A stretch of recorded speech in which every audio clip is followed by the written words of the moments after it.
Good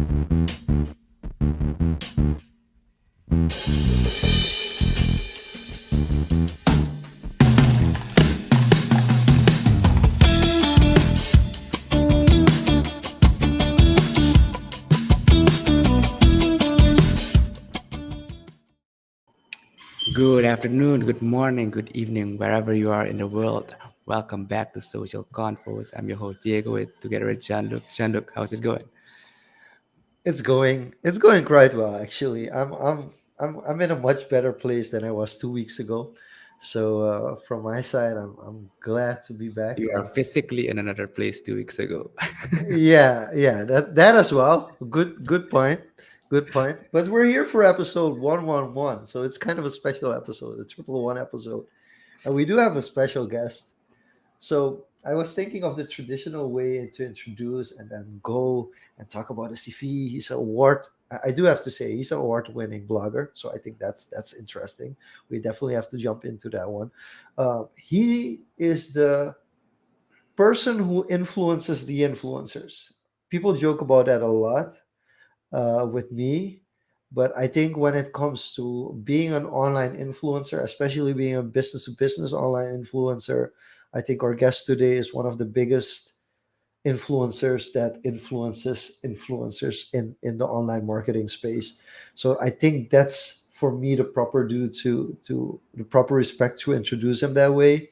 And then the last thing I want to say is that most of the time when you meet people that you look up to, people that are like seasoned, award-winning professionals in their field, it's always hard to approach them. And then I think it was Doreen actually who said to me like, "Hey, no, you can just approach him. He's a really open, nice guy." And I was like, "Really?" And she was like, "Yeah, just go ahead. Just walk up to him and just say hi and have a conversation." And she was right. Mike is, I think, one of the easiest people to interact with, who will just have a conversation with you, and and because probably of his skills and the field that he works in, finds a very easy way to for you to approach him and talk about stuff that you're interested in. And of course, those things being mainly online marketing, blogging, social media, and any form of ambassador program. I think if you ever want to consider starting an ambassador program, even if it's just a free video of Mike Allton that you're able to find online, I think that would be the perfect place to start. So without further ado, welcome Mike Allton. Welcome to Social Confos. Welcome to Thank Social you. Confoes, Mike. And Thanks as so much. That was great. Jean-Luc just gave an amazing introduction, and I try to keep track of it. Influencer. But before going to the influencer, you've been influenced yourself, and it's a tradition here in Suriname when basically you bring your partner or you meet someone new. The first or traditionally the first question is, who's your mom? Who's your dad? So, Mike, to you, who's your mother and who's your father, and how have they influenced you? So, yeah, this is not a typical American question. So, yeah, I'm certainly not used to answering this in any kind of a public setting. My dad is an attorney, and I think what he probably instilled in me the most was an appreciation for history, which is funny because as a child, I did not like history. And by history, I mean we would go on trips as a family, and he would make it a point to stop at historical locations all throughout the eastern United States. These are like Civil War monuments and battles, and I did not want to do that at all. I thought it was boring. I'm like, why are we looking at the oldest covered bridge in North Carolina? Who cares? But later on in life, that ended up being a really interesting perspective for me, and it's something that I use to this day as a self appointed historian of social media. But my mother, on the other hand, she was a guidance counselor and a teacher. And I think that's really what she instilled in me the most is this understanding and appreciation of how to teach and why it's important to teach other people. And that's something, again, that I'm doing every single day, whether it's all the things you listed or how to appreciate Star Trek and Star Wars. That's what I do. So It's interesting that you mentioned about history part because I also hated history, and my mom is an visual artist, so she took me to all the museums. And now I actually, with my daughter, I do her history lessons. We go over them. So if there's one subject in school that she actually studies with me, it's actually history. And I'm like, wait, how did that happen? Yep. So so the reason why we bring this question up is we get a lot, like especially in developing countries, in the Latin American countries, it's always, oh, you have to become a doctor, so you have to study medicine, you have Mm. to study economics, and you have to study law. And of course, the things you are doing now, I think back at the time when you had to decide whether or not to study and what to study, those jobs didn't exist. So Wait, how? are you calling me old? No, no. I mean, I, I'm I'm old then as well because they didn't exist when I was studying either. But to give people a perspective, because how long have you been in the online space? Yeah, I started working in online media early 2000s, and back then it was purely websites. Yeah. And I transitioned to digital marketing, specifically social media, in 2010. 2011 is when I started my blog, Mm. The Social Media Hat. So I've been in the digital marketing and online marketing and social media space since then. So pretty much since the beginning. But to your point, I graduated high school in 1992. There was no social media back then.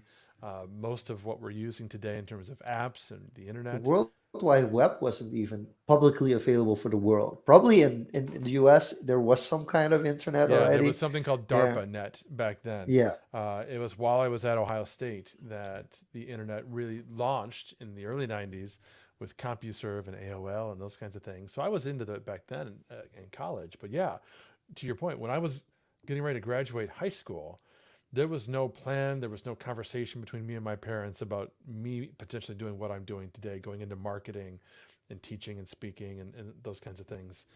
I went to college to be a musician, something very different.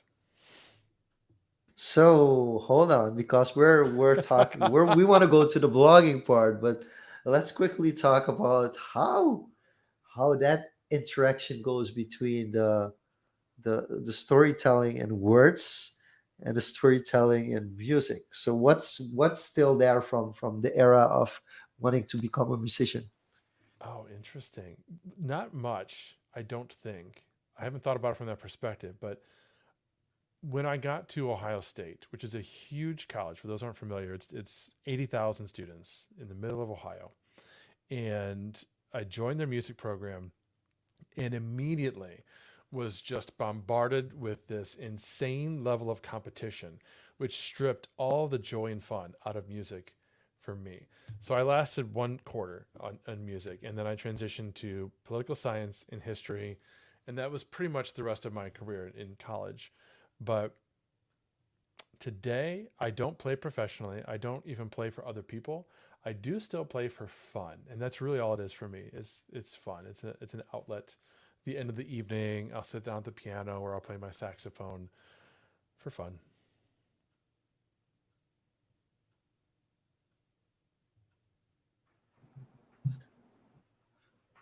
Go ahead, Diego. No, you go ahead. I just So no, I do want to, because you said political science and history. So in the end, Mhm. your dad kind of won the battle a little bit, and A you little bit, started, yeah. yeah. So you also just mentioned, like, the history of the internet quite well, Mm. basically on the back of your hand.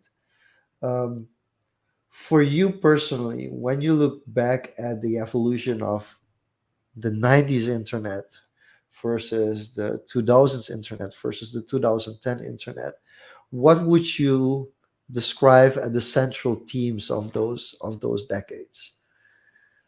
Like, if we Oh, would look back in history, would we the 90s, what if we would compare the 90s against the 2000 to the 2010s, what would be for you considered the main building blocks of those decades?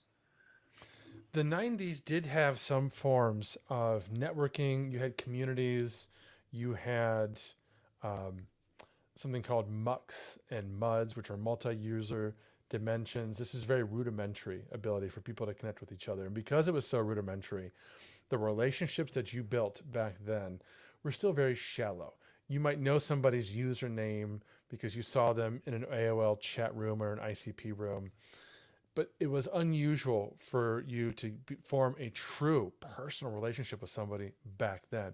So you fast forward to today, 20, 30 years, I think that's one of the major changes that we would be able to identify is that it's so much easier today to develop true personal relationships with other individuals that technically the entire relationship is digital. You've never necessarily had any face to face, any real connection. It's not somebody that you knew growing up in your neighborhood. It's somebody that you met online, you only know online. But because we have all these tools of video and audio and images and instant connectivity, you can create a very real relationship. And that allows a much greater degree of connectivity and a much wider bit of connectivity, right? I mean, the three of us are having this conversation. I'm in the middle of the United States. You, North America, you guys in the middle of South America. We did get to meet in person a few times. You and I, Jean Luc, we've met, I think, 3 times, if I'm not mistaken. But many of the people I talk to, many people that I have on my show, never met them. And we just have these virtual relationships, and they're very real. You just mentioned true personal relationship. Like, what does that mean exactly? I don't want to jump too far ahead in the future because you already mentioned, this increased connectivity helps build that. But if you had to distill it down fundamentally, like, what's a true personal relationship if you just remove the digital, and then as we evolve, how we're bridging that digitally? To me, it's about two or more people who genuinely care about each other at a personal level. It's not a superficial where you're a follower, you're a connection of mine on LinkedIn, and I might see you commenting on my posts, or I might comment on some of your posts, but I don't know anything about you personally outside of what we post. That I would say is not a true personal relationship. Or B, it's someone that there's a professional relationship and that's where it ends, right? I might interview somebody for my podcast. That doesn't make us friends. That doesn't mean we have a true personal relationship. But once you get to know somebody and you have that genuine feeling of interest and empathy, and you care about them and they care about you, hey, that's a friendship, even if you haven't met them in person. And is this like goes both ways? Because something that's really prevalent now, especially with, online personalities, influencers, streamers, is they have a huge following, like a huge following. And then you create this sort of like the audience kind of knows them but doesn't know them. And I think the term is a parasocial relationship. So how do you distinguish that from what you just described there? That's a great question. And it is a problem when it comes to influencers and influencer marketing, particularly B2C influencers. And we may talk about the differences more in a little bit. But what we're talking about here is an individual who might have millions of followers. They can't possibly form personal relationships with all of them. In fact, I'll be honest, one of my pet peeves is when somebody in that kind of a position says to their followers, I love you. And I think, you're lying. You could not possibly love us. You don't know us. We're a number to you. Don't say things like, oh, I love you all. Good morning. I love you. You can't possibly. The love doesn't exist there, at least not in my definition.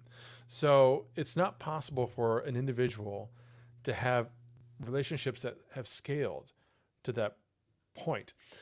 And the other fallacy that happens in these kinds of situations is the follower.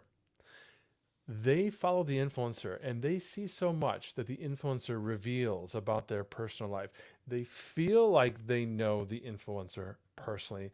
They feel as though there's a personal connection to them. And that too is not real because it's not both ways. It's just one way. You might know a lot about me. You might see me on video. And one of the powers and dangers with video is if I'm looking at the camera, I'm looking at you. And if you're looking at me, I can't see you, but you can see me. And you may feel as though we have eye contact. And you may feel as though I'm speaking into your soul right now, but I'm not. I'm not really. I'm looking at my computer screen. I'm looking at my camera. I don't know who's looking at me other than, these two gentlemen that I'm speaking to on the call, right? But for those of you listening to this, I can't see you. So there isn't a two-way connection that happens there. But video on the age of the internet creates the illusion that we have a two-way connection. And again, if I'm sharing personal things about me, that might make you feel as though, wow, we're bosom buddies, because Mike just shared with me this deep, dark secret from his childhood. And now only me and the other 75,000 people listening know about that particular thing. So that's the difference to me. It's not real friendship. So how do we go from here? Because one of the things that we often discuss, like within our friends and the people that we work with, is like from a social media marketing perspective, we kind of like these kind of developments. Like it enables us to reach a much broader audience. But then I'm a social scientist, so from a social science perspective, it's like, wait, is this really a good thing for our society? And then the question becomes, but if it isn't a good thing, you can't you can't stop it. So basically, should we just evolve and evolve along with it? Or are there some kind of social constructs that we should consider to make sure that we kind of don't feel like we, in some cases it almost feels like scamming, for instance, that you ask your subscribers for something or your followers for something while you actually don't really personally know them, but they do feel like they personally know you, so they would invest anything, even money, into what you're doing. Yeah, what you're really talking about is the classic problem that human beings have with technology. We invent amazing things, and it takes a long time for our society to catch up with the reality of what's been invented and the repercussions there. Take legislators, for instance. You've got gentlemen here in the United States, we have a congressional system, and people that go to Congress are typically lifelong lawyers who've been politicians most of their lives. That's the stereotype, and it's mostly true. So when somebody like Mark Zuckerberg goes to Congress and testifies in front of congressmen, they don't understand Facebook. They don't understand how Facebook makes money. And they ask what we think are asinine questions. Well, what's your business model? And Mark replies, I sell advertising. That should be obvious, but it's not obvious to the congressman. And I don't say this necessarily to put them down, but to illustrate that it takes them as an institution many, many years to really understand and fathom what a particular piece of technology or a movement of technology like social media has had and done to our society, and how they need to respond and react in exchange. So we're talking about influencer marketing. We're talking about the dangers of how some influencers can share so much about their personal life that they can make their followers feel as though they have a one-on-one personal relationship with the influencer, even though they don't. And that's dangerous because sometimes that can cause people to do things that they shouldn't do. We've seen stories of influencers being attacked, being stalked, and then the reverse is just true, which you just kind of suggested, Jean-Luc, which is that some influencers can take advantage of that, right? And put out calls for, they can start a GoFundMe because now they need a new kidney, and they're going to raise $10 million in 10 minutes because their followers feel an obligation due to that personal connection with the influencer, which was false from the start. So these are issues that technically we're struggling with as a society today. We don't have laws in place to protect us. We don't have teaching that's happening. I've got two young girls, and as they get older, they're starting to use social media. So I'm taking a more active role in having conversations with them about what's real and what's not, and what's safe and what's not. But that's something I only know to do because I have been in this business and observing this industry for over a decade. Most people don't have that background in that context. So our schools and our parents and our leaders society as a whole needs to become more aware that these are problems caused by the technology. So it's interesting that you mention it. So if you could give like a couple of basic rules that you laid out for your daughters concerning social media. So what are some of the basic foundation rules that you put down for them when they interact on social? Yeah, so for starters, they weren't allowed to use social media, any kind of true social media where you can connect with other people and have conversations until 10 or 11. So I have two girls. My youngest is 8. She's turning 9 this fall, and she is not on any kind of true social media yet. Uh, she is able to watch videos on YouTube, their kids' platform. So that's kind of the first thing I would look for as a parent. If you want to allow your children to use a social network like YouTube or Instagram or Facebook or TikTok, see if there is a child version available. I'm not going to tell you which ones are and are not because in 6 months that will change literally. It changes every But look time. for that. Yeah. Yeah, Instagram had a version and then they took it away. Then they're bringing it back. So just look for some kind of version. Now, Instagram specifically, and I'm segueing to Instagram for a reason. My oldest, who is now 11, that's what she wanted to use was Instagram. And I did a lot of research as a parent. Even though I'm familiar with this industry, I still needed to go back and look as of right now, this moment, what are my options as a parent with Instagram specifically? And I decided that I was comfortable with the limitations that the platform allowed me to put on her profile. I get to control who she can and cannot connect with. I get to monitor her conversations. I get to keep her account private so she's not getting connection requests from other people that we haven't already vetted that we don't know because unfortunately there's a lot of sick people on social media. Um, Facebook Messenger is the same way, and I really liked that because as my youngest got older, she's now able to type, she's now able to read words and that sort of thing.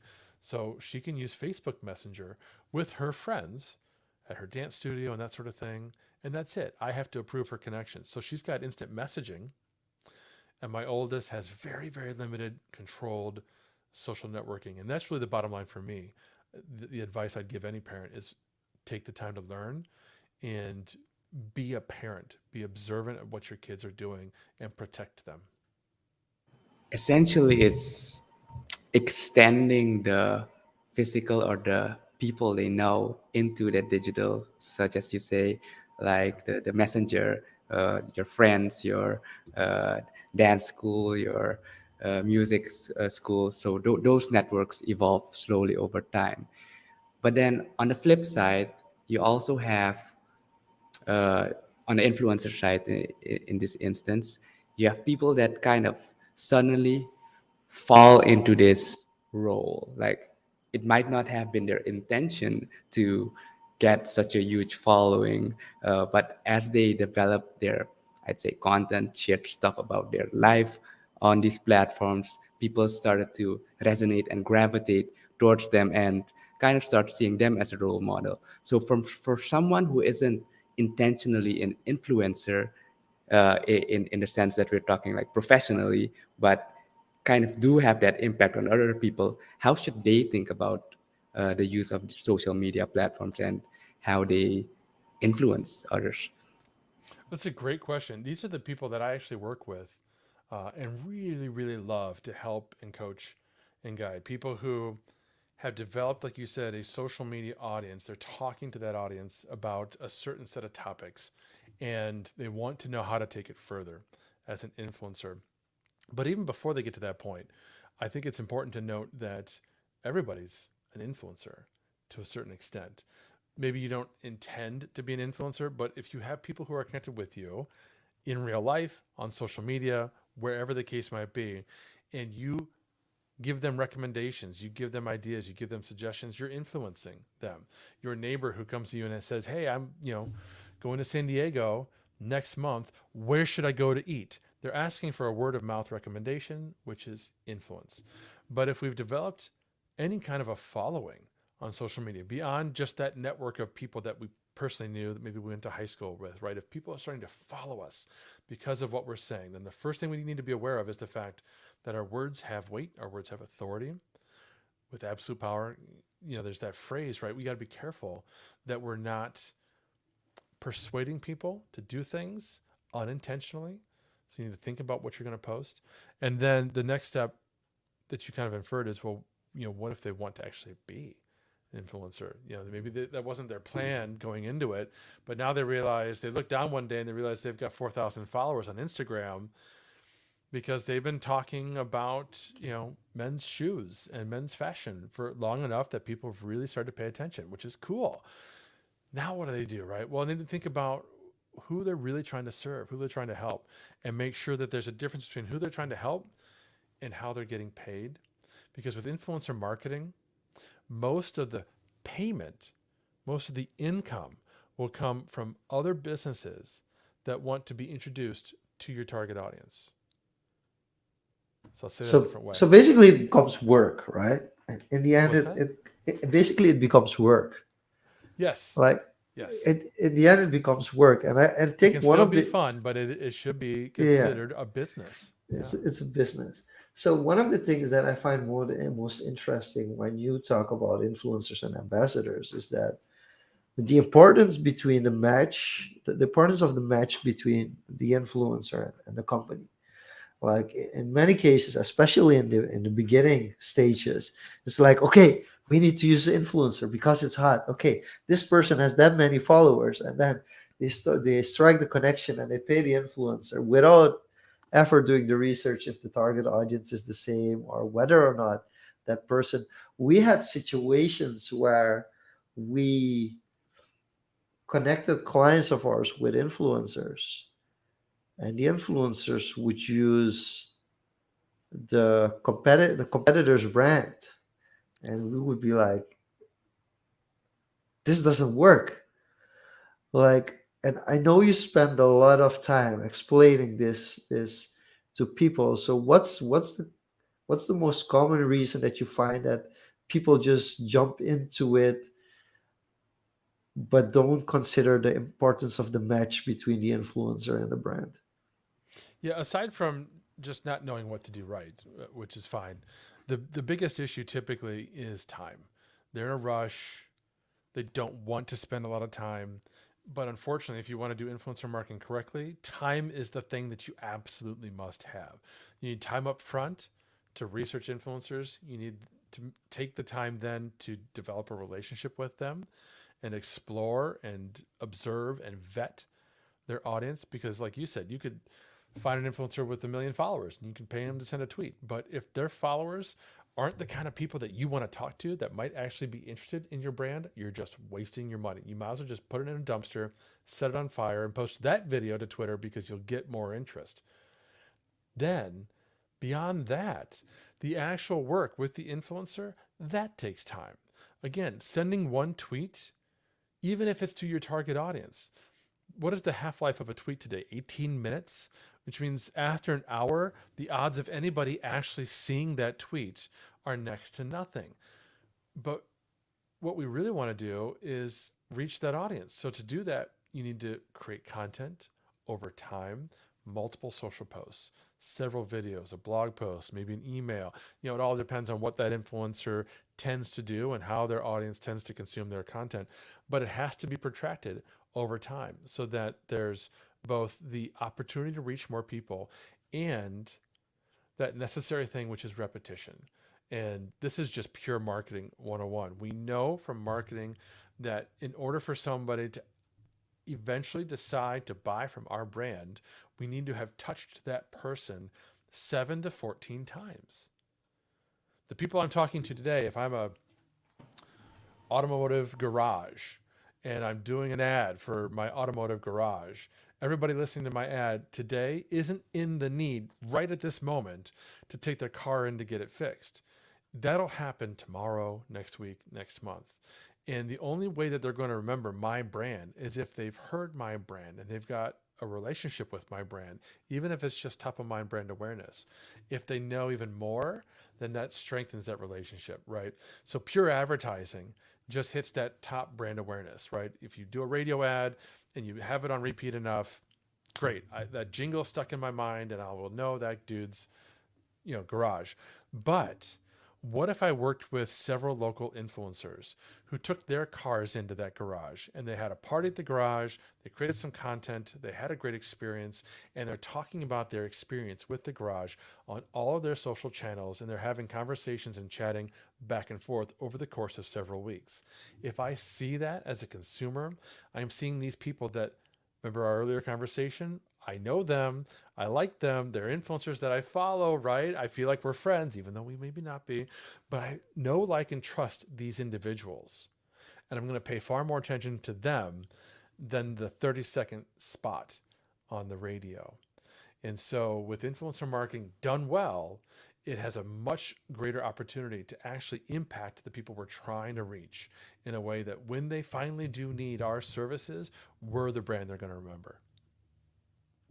So you just mentioned one time, and that repetition is very important.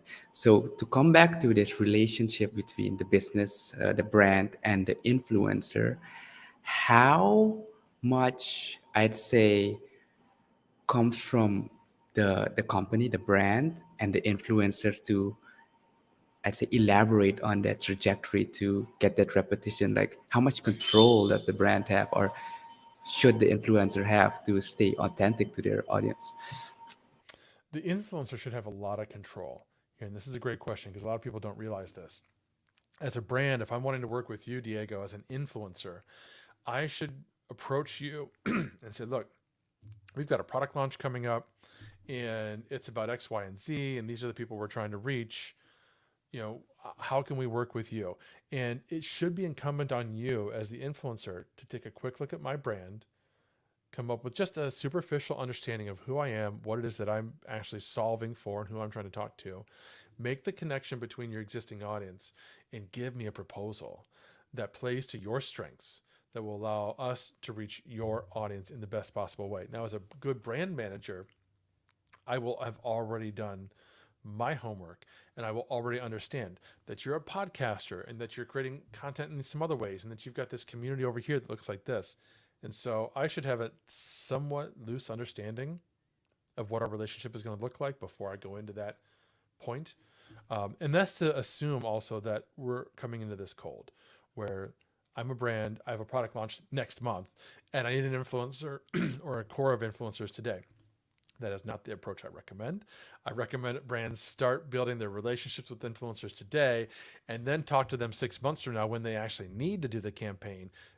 It's much more organic and constructive at that point, because the problem with the first situation where, Diego, I just pick up the phone and I call you or I send you an email and it's very cold, right? There's no relationship there. You don't even know if you're going to get the gig. I don't even know if you're a great fit for us yet because it's such a cold environment at that point. And there's a lot of challenges and risks inherent in that approach. So I try to avoid it if possible, but it's not always possible. I get it. Again, sometimes, in today's environment in particular, every SaaS company in the world is trying to figure out how to integrate ChatGPT. Right?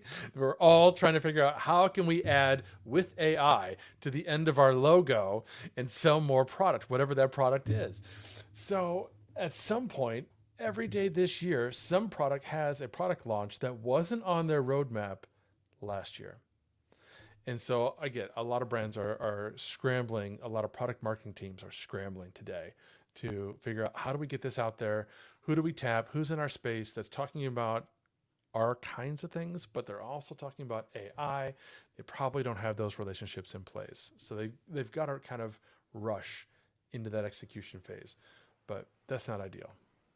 And if you're good, like if you really listen to what you just said, Mike, you would have a situation where influencers would come up to you and say like, hey, I know you're working on this, could you put me on the list? I want to promote it. That's in the end the direction you want to go towards.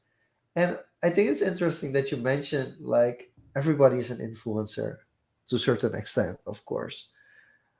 Often when we look at influencers, we often look at least like the mainstream, we look at the celebrities or people that have been on television, but more recently people that are on YouTube. So YouTubers are now really considered like the mainstream influencers,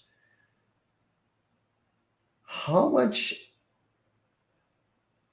of the blogging scene is still, so how many writers are still in that phase, and what does influencer marketing for writers and bloggers look like? Because it feels like it's in a different space, even though it's not.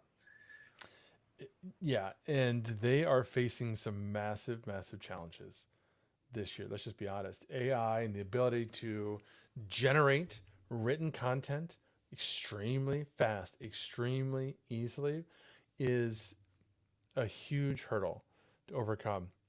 Because as a blogger, as someone who is writing for their living, whether it's on a blog, if it's long form social posts, if it's newsletters, that written content has to stand out more so than ever. ChatGPT is a fantastic tool. I use it all the time. But if I was using it to create long form written content, it would be very vanilla. It wouldn't sound like me. It wouldn't have my stories interjected into it.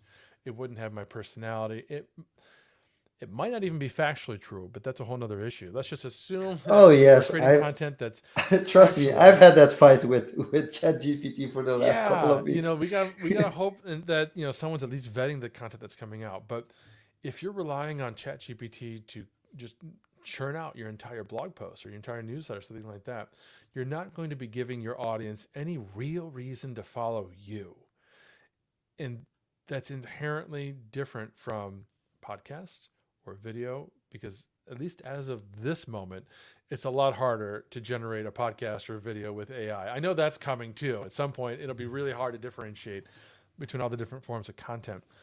And at that point, what we'll see, I think, is a much greater and even harder to imagine oversaturation of the market. I mean, our mutual friend Mark Schaefer has been talking about content shock for a long time. It's hard to imagine what the next level beyond content shock will be. Content Armageddon. I don't know what to call it. What's worse than shock? But we're about to get there.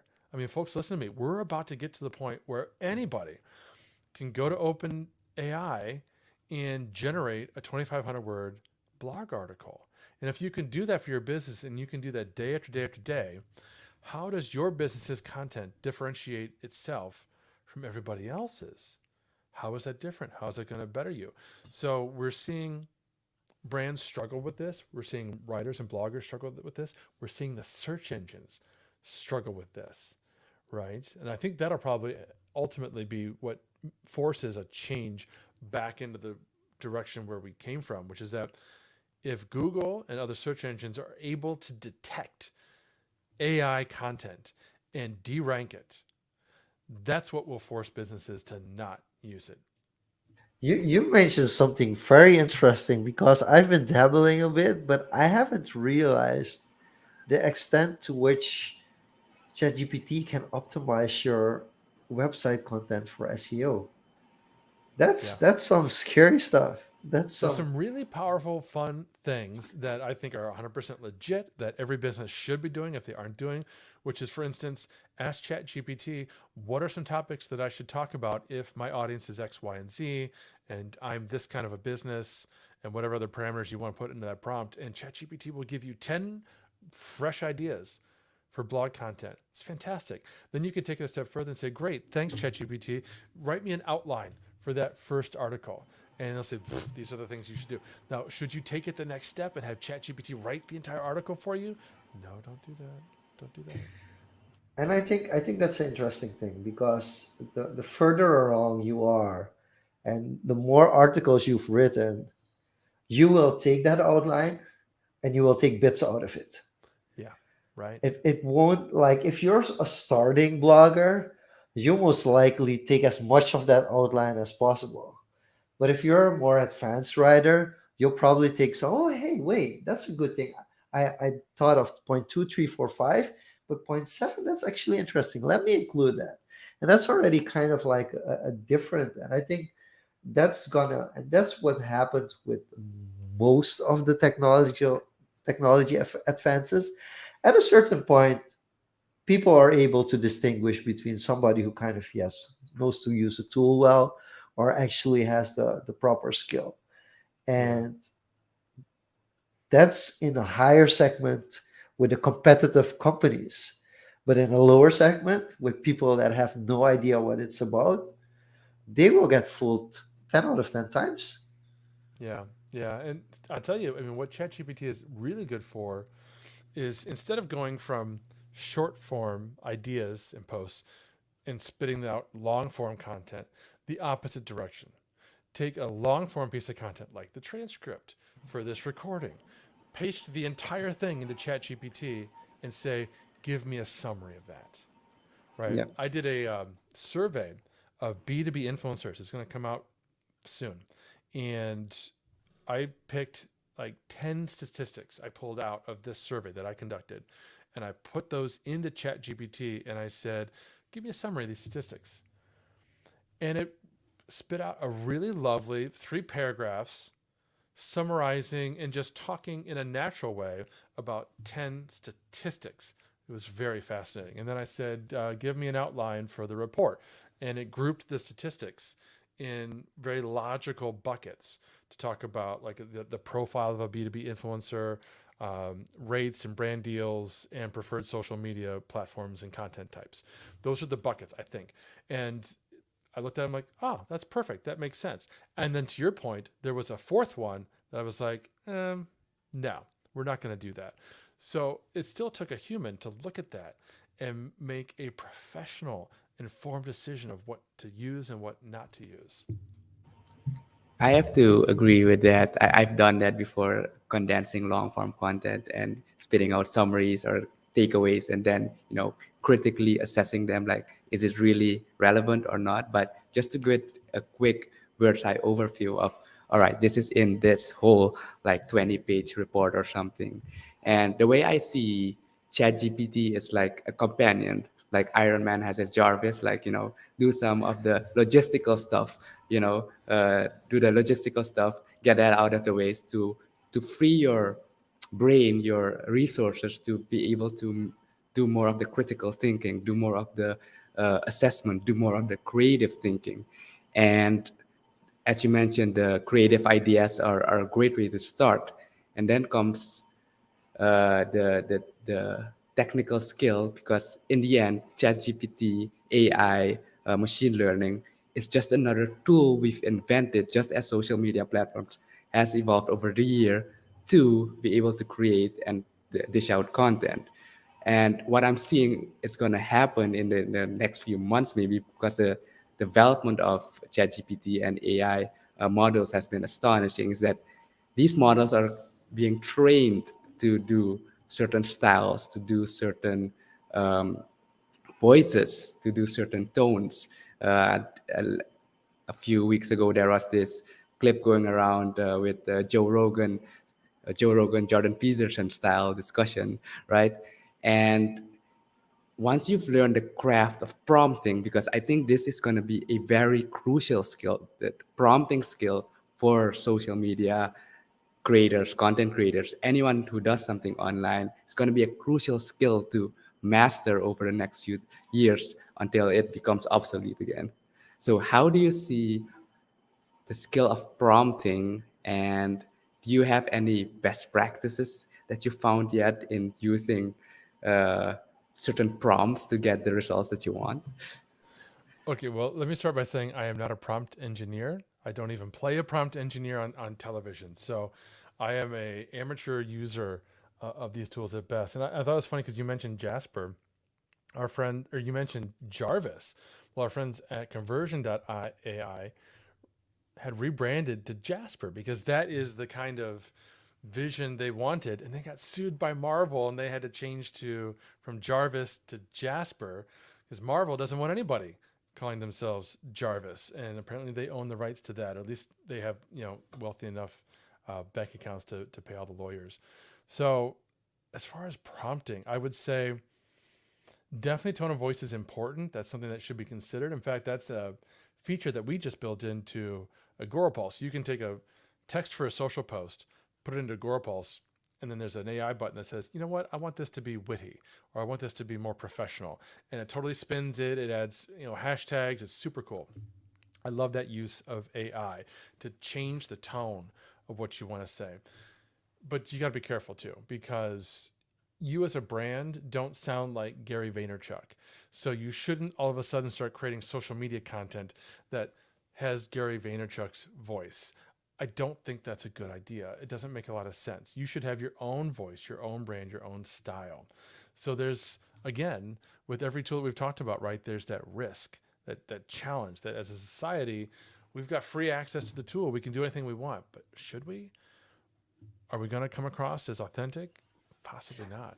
It's interesting. Now, what's really interesting is that if you're able to develop, you could develop your own AI bot and Yeah, keep them in basically. keep it in house. Make sure, because then it's your own data. The AI adapts to your own data, so the tone of voice will remain like the way you would normally write. So I think that would be an interesting. Now I'm not technical enough to do that, but I do think it's an interesting use case. And yes, to be honest, this conversation, I have my content day on Friday. I'm gonna schedule at least 100 tweets into Agora posts on Friday. Yep. Definitely, because there's so much long content that's so useful that I've always looked at and like, how am I gonna condense this? Actually, that might actually be a good use. So if all of a sudden you see me posting a little bit more frequently, then you know that I've hired an assistant, but in that sense, an AI assistant. That's right. So to transition a bit to Agorapels, because you briefly mentioned it already, um, you started off your career on a much different path. How did you, first of all, what was the major inspiration to start the blog? That was one of the things that at a certain point you decided, I'm going to start a blog. And how is blogging for you different from when you started social media? So, interestingly, I started writing blog content at a previous business of mine where I was building websites for clients, old Drupal sites, because I was a masochist. And I used my Hold blog, on. Drupal, are Drupal. you? Yeah. So we have a question. Uh, Drupal or Joomla? That's the first question. Which is better, Drupal or Joomla? Oh, back then it was definitely Drupal. Today I couldn't tell you. Okay. And Drupal or WordPress? Again, back then, see, when I started doing websites, that was 2007. Yeah. And Drupal, as painful as it was the most powerful CMS. I could do anything. I mean, the whitehouse.org was built on Drupal 15 years ago. Today, my sites are on WordPress because it is absolutely easy. I can do anything I want on WordPress. I would never do anything differently. Okay. So for people that are fully WordPress, because WordPress is by far the easiest now, what is something you could do on Drupal that you can't do on WordPress? Like Well, on with a Drupal, oh, WordPress I could roll my template. own modules easily. I could create functionality within the site. And so I'm trying to think of an example. I could build functionality into the website that didn't exist anywhere else. And I could do it relatively easily myself. I didn't have a team of developers or anything like that. I studied computer programming in college, so I know how to program, but it was basically using HTML and the tools built in within Drupal. Yeah. So for people that are less technical, for instance, on WordPress is great. It's easy to use. But if you have a certain template or a certain theme and you want to change something that isn't there, you're stuck. It's not, unless you're a coder and you can Yeah. code it yourself, you're kind of stuck. It's like, this is the template, this is what you're gonna work with. Whereas I think Drupal was great, and compared to my sorry, I can't get the word right, but making compartmentalizing the like small parts of the websites that you can make different and say like, okay, it's going to be the same on every page, but this specifically on this page I want it over there, and this is the function that I wanted to have. Yeah. Yeah. There was a lot more fine grained control. So I could create super powerful, robust websites for my clients. And I was creating content on my blog that was designed to help them market their websites. I was talking about social media way back then. And two things happened. First of all, my clients never used these powerful, robust websites that I built for them, right? They could have been just online brochures and that would have been the same for them. The fact that I chose Drupal and I made them powerful, that was on me. They didn't appreciate or use them. So that was professionally disappointing. Plus, the blog content that I was writing about at that time was not helping me get website sales. I was blogging about social media, but I wanted to attract business owners. There was an audience disconnect. So that's when I decided in 2011 to launch the social media app because I really liked writing about social media and online marketing. And so I did that for years. And I built an audience, I built a reputation as a blogger, as an expert in social media marketing. And that actually landed me two jobs. It landed me first a CMO of an online website building company, ironically. And then I transitioned out of that to Agorapulse in 2018. What I want to ask the question: what's the most viewed blog post that you've ever written? Do you remember that? Was The like blog post that was the most most written. viewed, most Yeah, most viewed. viewed. Oh, sorry, most viewed. Yeah. Yeah, well, there's a couple of answers to that. The one blog post that I've written that still gets views today, and so over time, it has accrued the most views, and it's the funniest thing. It's how to link to a Facebook post. To this day, people don't know how to find a link to a direct Facebook post, and so they're googling it, they're getting their answer on my site, they're leaving, and then they're going to link to that Facebook post that they want to send their mom or whatever it is that they want to do. That gets hundreds of readers every single day, and it's shocking and it's baffling and it's disappointing to me because that does nothing for me other than drive traffic to my site. These people, they're not interested in me, they're not interested in the rest of my content. They're just googling an answer and leaving. So that's that one. But I would say the post that was intentional and got the most views in a short amount of time was when I wrote about Vine closing down, because Vine was that 4 second looping video social network that got purchased by Twitter and then shut down like a month later. And they just announced it. This was like October 2016, maybe. They just put up a one paragraph blog post. Hey, we're shutting Vine down and like within 30 days, and you can download your videos if you want to, but you're stuck. So I wrote a blog post about that, and that went viral. Like 35, 50,000 views overnight because people were freaking out, and Vine's blog didn't say anything about it at all. So we talked about your history. We talked about the evolution of uh, Mike over the from Drupal to making WordPress sites to writing social media content and also at Agora Pulse. We talked about AI, ChatGPT a bit, and then now I want to take a look at the future. So, how do you see, especially now with the rapid development of AI such as ChatGPT? Recently, NVIDIA announced the video option that tracks your eyes. So, as you were mentioning about this true relationship, looking at the camera kind of simulates, although it's fake, simulates that emotion of creating that relationship. As we move further to the future, as it becomes more entangled into our day-to-day lives, and this fantasy such as Mark Zuckerberg talks about with the new meta strategy about the metaverse and being immersed in it, how do you see all this evolution with AI, face tracking, develop into creating true online personal relationships? Wow, that is a really, really robust question. Thank you, Diego. And I don't say that just to stall because there's a lot that's going on and there's a lot to unpack there. And I'll start off by saying, first of all, I am not a fan of the metaverse or anything regarding that. And I don't say that from a personal perspective that I'm just not interested.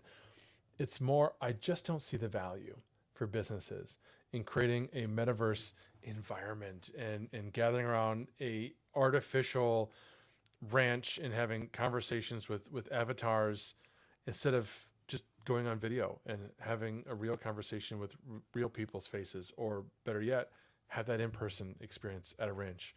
Um, so I don't see the metaverse having the kind of impact that a lot of people thought and maybe still think that it would have. I mean, Mark Zuckerberg is a great example. He obviously invested a lot in this idea. And we know, industry observers know, it is not taking off as fast as he would have liked.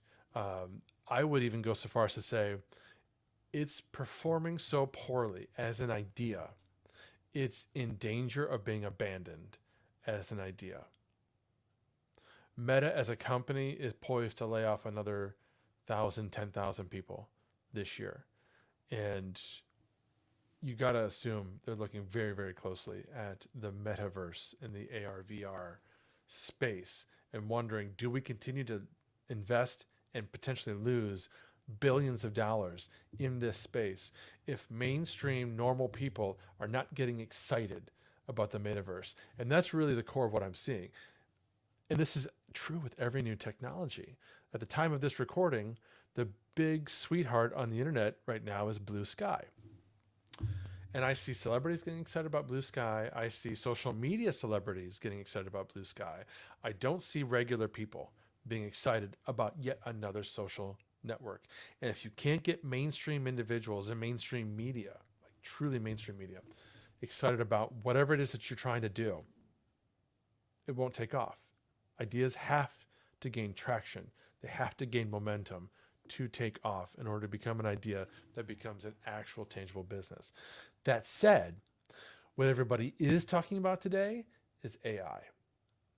So if I'm looking at these two ideas as different ideas and visions for the future, the metaverse and AR, VR versus artificial intelligence and artificially created content, AI seems like an idea that it is actually starting to catch on, that normal people are talking about it, they're hearing about it, they're starting to envision ways they might actually use AI as we see AI being integrated more prominently. I mean, we've had AI integration in a lot of our tools for a while and people just didn't really think about it.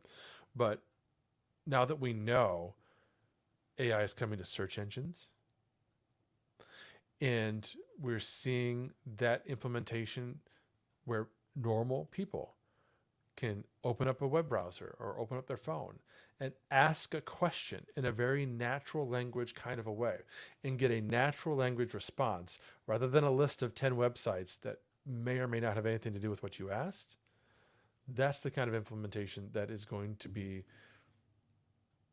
widespread, and it's going to be like, how do I put it? It's going to make it so that individuals, regular people, see and embrace AI as a technology. So AI to me then is something that's going to be part of our daily lives. So then the deeper question from my perspective as a marketer, as an influencer, how does that change what I'm doing? How does that impact what I'm going to be doing tomorrow and in the future? So that's why I'm starting to spend a little more time learning about AI. And it's the kind of advice I always give any kind of influencer or business. Pay attention to trends and pay attention to what's been trending for a while, because you don't have time to learn about everything that's trending today. It's just not possible. You will lose focus on the things that really matter to your business. But if you're watching what's trending, your brain's capable of understanding and observing what's been trending for a while. It's the same advice I've been giving bloggers for years, which is to look at your Google Analytics every day and see what your top content was for the past day or week or month, however frequently you want to do it. Because if you do that, you will know what people are reading on your site. That will inform you where you're getting traffic, and that'll also inform you where you aren't getting traffic. So it's the same way with trends. If we're watching as a business, AI is trending, we should be thinking about today as a business, as an influencer or a business owner, how can I use AI? How can that help me? How can that help my audience? How can my knowledge of AI and utilization of AI be turned or molded or transitioned in a way that could help my audience? I think that's a great way to put it. And I think you hit the nail there, that critical mass, that adoption. If we just look at the last 6 months of how many people.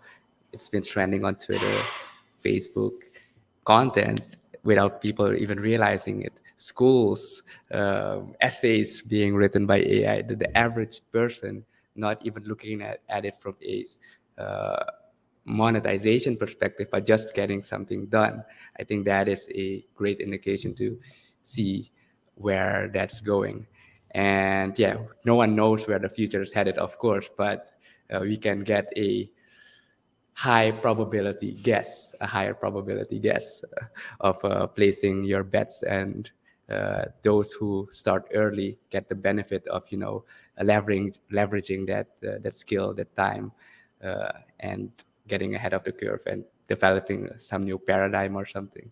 Jean-Luc. Yeah, yeah. The cautionary tale here for influencers is to make sure that they're using AI to help them in their content creation, to help them reach their audience and build their community, because they still have to differentiate themselves somehow if they want to continue to maintain that audience. Because they got to know, if you're an influencer listening to me right now, you need to understand that your audience is not secured for life. They can stop listening to you tomorrow. Your platforms can go away tomorrow. Your influence is based on the relationship between your audience and you as an individual, as a person. And AI can't duplicate that. So don't rest on AI. Don't allow AI to recreate or generate everything that you're saying. Use it as a guide, use it as inspiration, but make sure that you're investing yourself in everything that you're doing so that your community continues to be authentic tomorrow. Wow. I don't think I have anything to add to that. That's a great way to close off the segment and go towards the end of our episode for today. Mike, if people are listening to the rerun or watching live, how can they reach out to you if they're interested in more? So I am on all the social networks. So whatever your preferred social network is, feel free to follow me. I spend most of my time on LinkedIn and Twitter, Mike Allton, Allton. And you can find my content and all my information on my website at thesocialmediahat.com. Awesome. We'll add those links in the show notes. And to close us off, one final question. I see a stormtrooper hat in the background there. Can Yeah, we you? didn't touch upon the Star Wars, but it's in every, like, for people that don't know, if Mike's talking, there will be a Star Wars reference in the slides hidden somewhere, or sometimes not even Somewhere. And hidden. this is a decision that I made almost 10 years ago when I was building up my reputation, building up my authority, building up my community on social media. I knew, as we talked about earlier, there's some things you have to talk about personally. You want to make a personal connection, but you shouldn't share everything. And I decided Star Wars was going to be that one thing that I talked about on a regular basis. So if you follow me on Twitter, you'll see me sharing quote graphics of a Star Wars theme for fun. It's something to be personally known for. Awesome. With that being said, Jean-Luc, everyone tuning in, this episode will be available on the website by the end of the month. Mike, again, appreciate you coming in here and influencing us about the influencer space and where the trends are going. And we certainly look forward to seeing more about you, hearing more about you, and maybe seeing you here again in Suriname for, I don't know, another conference or just on holiday. With that being I said, would love that. Jean-Luc, Thank you roll us very out. much. Yes, we're gonna make sure that Mike comes back to Suriname. We're definitely gonna make sure of that. Like Diego already said, thank you, Mike. Thank you for everybody who tuned in and watched or listened to the show. This was Social Confoes. See you back next week, same place. Bye bye.